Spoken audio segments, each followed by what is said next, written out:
భారత మాజీ ప్రధాని కాంగ్రెస్ సీనియర్ నేత మన్మోహన్ సింగ్ మృతి పట్ల ప్రధాని మోదీ సంతాపం వ్యక్తం చేశారు.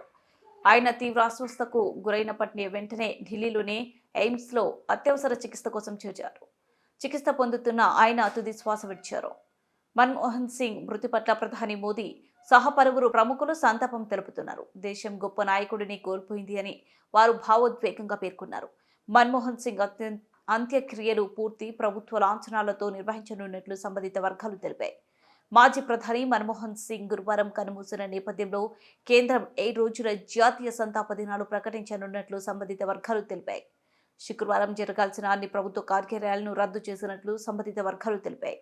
మన్మోహన్ సింగ్ మృతికి సంతాపంగా రేపు ఉదయం 11 గంటలకు కేంద్ర మంత్రివర్గం సమావేశం కానుంది. మన్మోహన్ సింగ్ భారతదేశం కోసం ఒక గొప్ప వ్యక్తిగా నిలిచారు. తన జీవితంలో ఎంతో నిరాడంబరమైనవిగా ఆర్థికవేత్తగా ఎదిగారు. ఆయన ప్రధానిగా, ఆర్థిక మంత్రిగా అనేక ప్రభుత్వ విభాగాల్లో సేవలందించారు. ప్రధాని మోదీ అన్నారు.